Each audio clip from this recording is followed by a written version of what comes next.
Hello everyone. जैसा कि आपको मालूम है, जो लोग रेगुलर वीडियोस देख रहे हैं, अभी हमारा टॉपिक चल रहा है हाइट एंड डिस्टेंस। ठीक है। उसमें हमने क्या क्या देखा। हमने पहले बेसिक कॉन्सेप्ट देखा। ठीक है। रेशो मेथड देखा हमने इसमें, रेशो मेथड। ठीक है। उसमें हमने डायग्राम हमारा बना 90 का, ये 60, ये 30। ठीक है। एक बना 45 वाला, 45, 45, ये 90। ठीक है। इसके बाद हमने देखा कि एंगल चेंज हो रहा था। ठीक है। ये अगर 30 था तो ये हो रहा था 60 और ये 90। क्लियर है। तो अभी तक हमने जो क्वेश्चंस देखे हैं वो सिर्फ इन तीनों के बेसिस पे देखे हमने। ठीक है। इन तीनों के हिसाब से हमने अभी तक क्वेश्चन देखे। ठीक है। आज हम डिफरेंट टाइप के क्वेश्चन देखेंगे। क्लियर है। तो उससे आपको और अच्छे से इसके क्वेश्चंस बनेंगे। ठीक है। आज हम जो देखेंगे कि एक बड़ी मीनार है। ठीक है। इधर यहाँ पे एक और कुछ है, हाउस बोल देगा वो या जो भी, और एंगल ऐसे बनेंगे अब। क्लियर। तो आज हम इस टाइप के क्वेश्चंस देखेंगे। ठीक है। ऐसा डायग्राम इस पे बनेगा। क्लियर। तो चलिए हम देखते हैं आज के हमारे क्वेश्चंस जो हैं। ठीक है। चलिए, ये हमारा क्वेश्चन है आज का।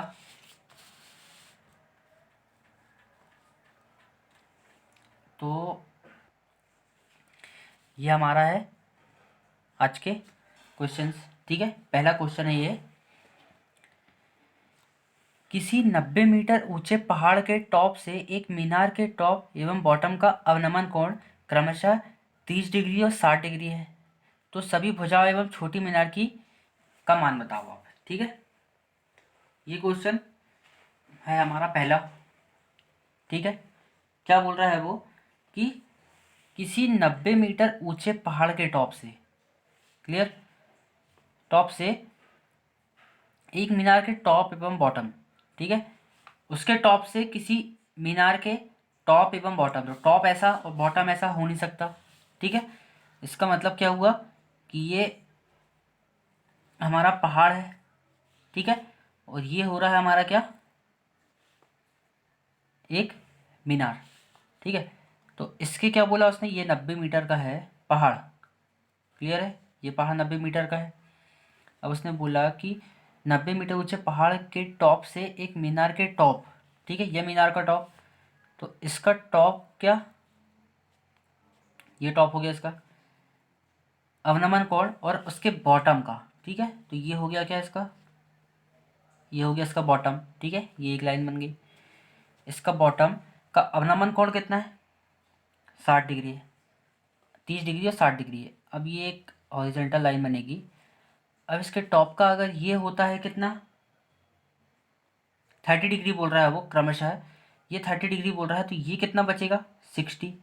तो ये बड़ा वाला हो गया हमारा 60 डिग्री। क्लियर है। हम बाहर का लेंगे, कोई फ़ायदा नहीं है उससे हमारा। ठीक है। तो अंदर का हमारा 60 हो गया। इसके बाद बॉटम का बोला है 60, मतलब ये पूरा बड़ा वाला 60 है, तो छोटा वाला कितना बचेगा, 30। तो ये कितने का हो गया, 30 डिग्री का। क्लियर है। यहाँ पे एक ये समझने वाली बात है और ध्यान देने वाली बात है। ठीक है। जो भी एंगल होता है हम उसको हॉरिजॉन्टल लाइन से लेते हैं। ठीक है। इसकी जो हॉरिजॉन्टल है, इससे बन रहा है ये वाला एंगल कितना, 30 का, टॉप का। तो बचा कितना, 60, क्योंकि ये 90 है पूरा। फिर उसने बोला कि जो बॉटम है उससे एंगल कितना है, 60। तो यहाँ से ये बड़ा 60 होता, तो बचा कितना, 30। तो हमने 30 का यूज़ किया, क्योंकि हमको यहाँ पे इसका कोई मतलब नहीं निकलेगा। ठीक है। अब आपको दिख रहा होगा कि यहाँ पे एक ये लाइन भी बन रही है। ठीक है। और ये लाइन क्या है, आपस में सेम है। क्लियर है इतना। अब इसको अगर मैं नाम दे दूँ ABCDE, ठीक है, ये हमने अपने मन से नाम दे दिया। अब ये 30 है। क्लियर। ये वाला एंगल जो है 30 है, छोटा वाला, तो ये कितना बचा, 60। ये आपको मालूम है। ठीक है।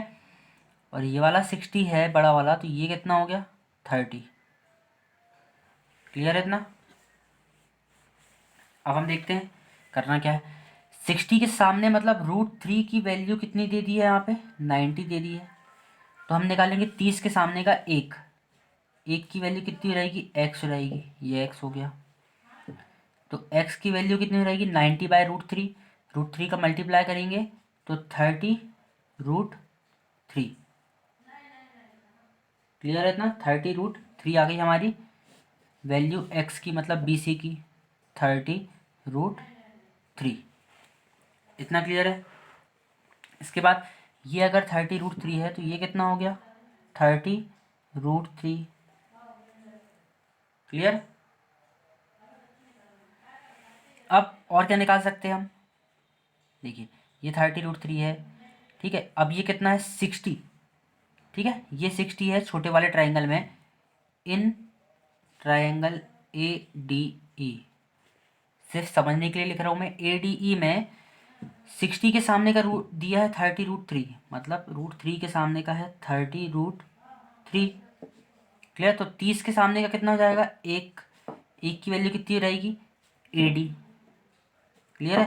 तो AD कितना हो गया हमारे पास, √3 से √3 कैंसिल हो गया, तो AD की वैल्यू हो गई 30। क्लियर है इतना। अब क्या कर सकते हैं हम इसमें, हमको बताना है छोटी मीनार की लंबाई। तो छोटी मीनार की लंबाई क्या है 90 माइनस, हम 90 में से अगर इसको माइनस कर देंगे तो छोटी मीनार की लंबाई निकल जाएगी। मतलब छोटी मीनार जो है वो कितनी लंबाई होगी उसकी, AD माइनस करेंगे हम AB में से, ठीक है। तो 90 माइनस 30 मतलब 60 मीटर, ठीक है। ये होगी हमारी क्या छोटी मीनार की लंबाई, ये हो गई 60 मीटर। क्लियर है इतना। अब और क्या बचा है वो भी निकाल सकते हैं। 30 के सामने का AD की वैल्यू 30 आई है, तो ये कितनी रहेगी 60।